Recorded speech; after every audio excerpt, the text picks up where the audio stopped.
Hello everyone, you're all welcome to another edition of Victor Esibo Reviews. If it's your first time, consider subscribing. And if you're a returnee, it's always a pleasure having you back on this channel. Today I'm going to be talking about something that is quite controversial.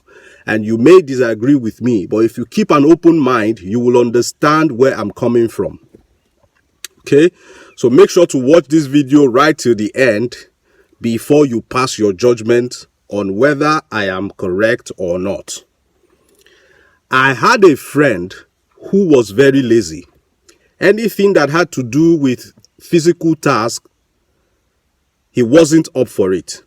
Even as kids, he could not ride bicycles like other children. He did not have the zeal to try to accomplish any physical task. Academically, he was not even sound. So it was safe to draw the conclusion that he would not amount to much in life.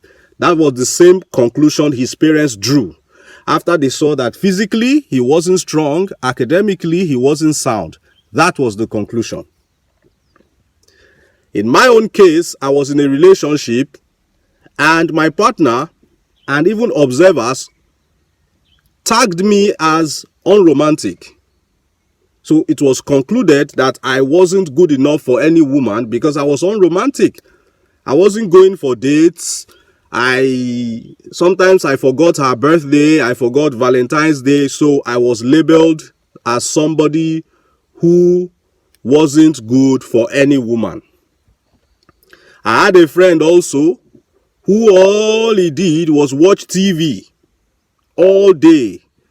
He could not even accomplish any domestic chores or whatever. He was tagged as lazy.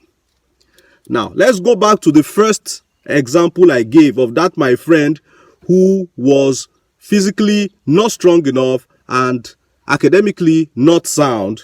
The only thing he knew how to do was talk.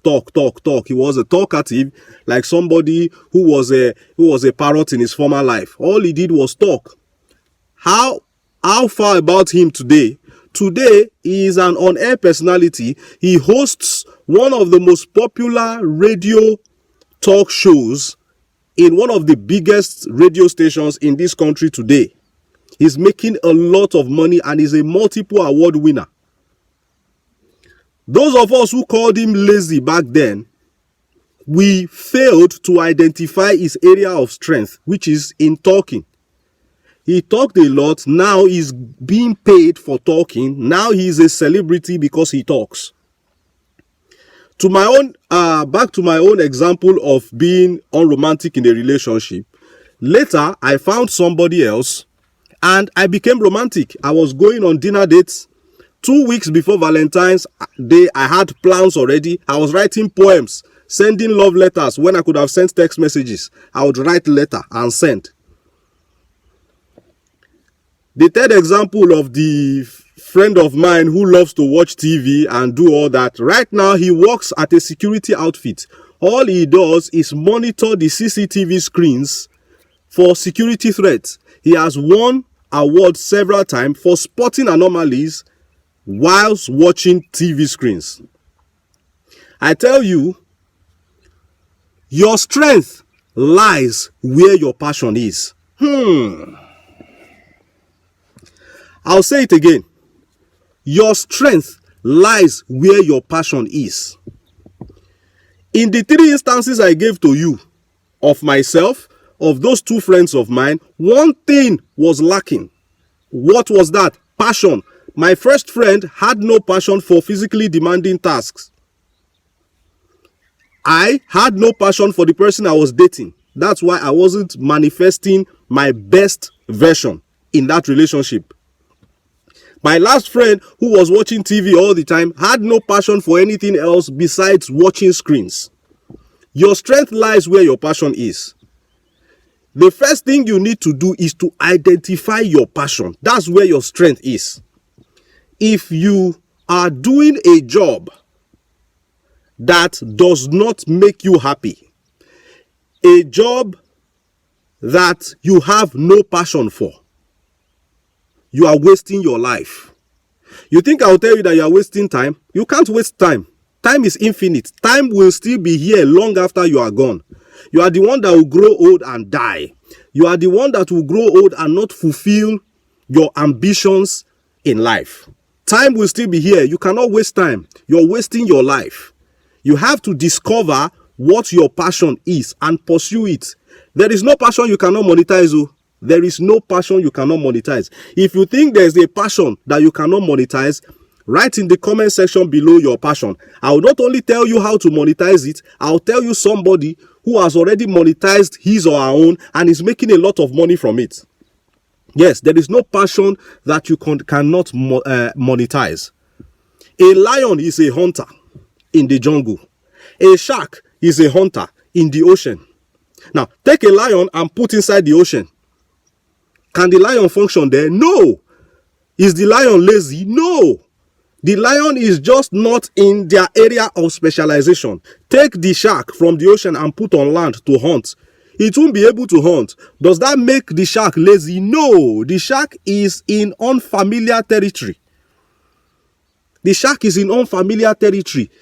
We are all gifted and unique in our own different ways. You must look for that way that makes you unique and different.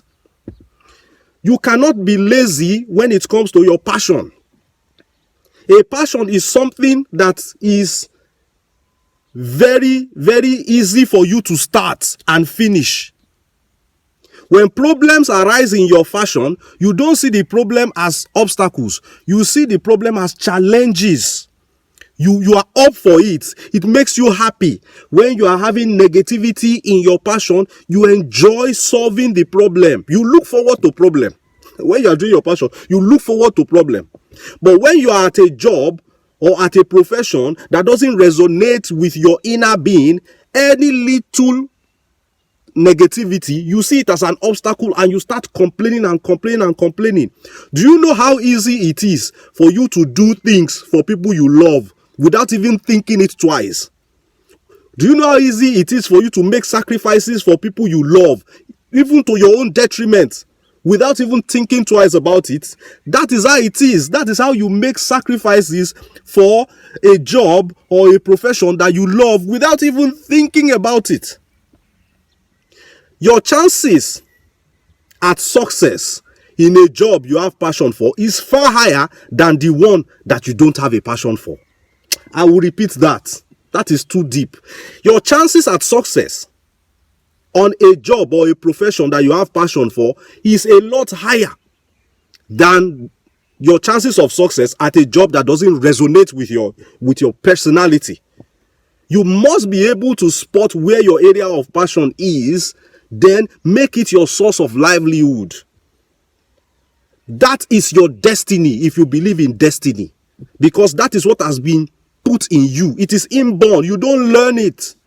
A fish does not struggle to swim, but a fish that has found itself on land is in unfamiliar territory and will struggle. A fish on land will struggle, but the moment you take that fish and put it in the ocean, it will swim. It will swim. If you're struggling to do your job, or you dread Monday mornings, you wake up on Monday morning, you feel like you should not leave the bed, you are in the wrong profession. Your passion, you always look forward to going there to do something. Even when you are not getting paid, you still do it. You still do it. That is what we need to do. You need to find your passion. He is not busy, my sister. He is not busy. He is not just into you. Because if he is really into you, he will find time to spend time with you. My brother, she's not unromantic.